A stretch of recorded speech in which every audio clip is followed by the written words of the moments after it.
Hey guys, it's Eline and welcome back. Today's video I'm going to talk about all of my Morphe brushes.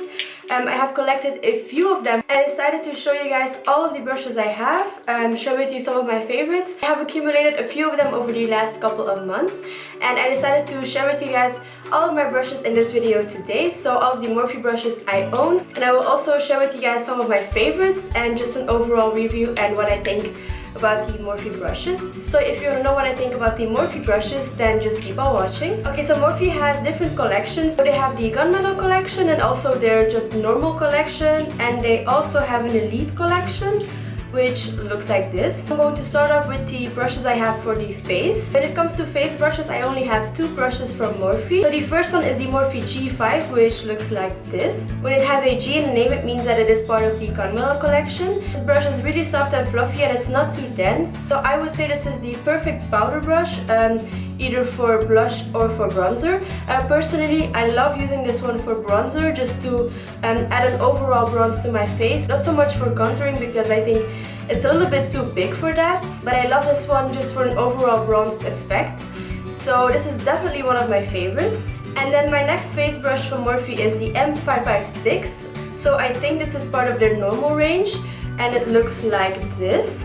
So this is definitely a lot more fluffier than the G5. But it has about the same size and shape, but this is a lot more fluffier and also a lot less dense. I love using this one for blush because it really shears out any powder. Is this one really necessary? Personally, I don't think so. I prefer the G5 over the M556. They're both amazing brushes, but if I had to choose, I would go for the G5. Then moving on to the eye brushes. These two eye brushes are part of the gunmetal collection. So the first one is the G28, which is super small. It's really tapered at the end. This one is perfect to pack on a color right underneath the lower lash line. It really packs on the color, so it's not sheer at all when you apply shadow with this one. And this one is really nice to add just a sharp line of shadow.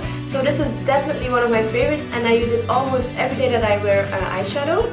Then the next one from the gunmetal collection is the G14, which looks like this.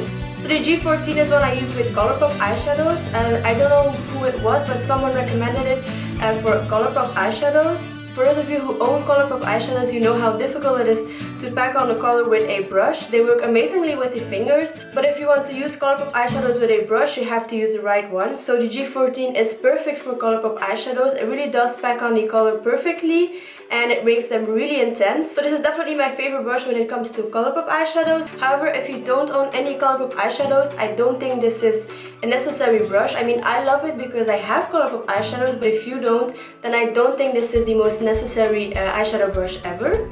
And then next I have three eyeshadow brushes from the Elite collection. So the first one is the E23, which looks like this. This is the one I love to use for applying my transition shade into the crease. It blends out any eyeshadow perfectly and it really just shears it out, and it's just amazing to blend out colors in the crease. So the E23 blending brush is one I would totally recommend getting. It is definitely one of my favorites. Next I have the E24, which looks like this.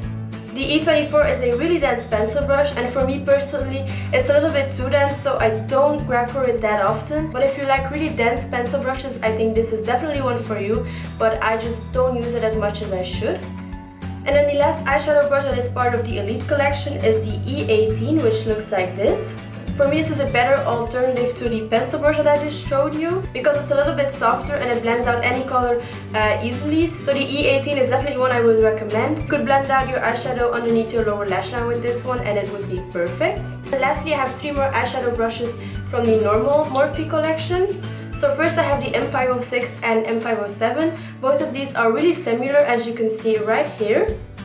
So this is the M506 and this is the M507. If you have really hooded eyelids, I would totally recommend these, especially if you want to work with darker colors into the crease. It doesn't add a lot of color and it adds a nice sharp line. And then you can blend it out using the other brush.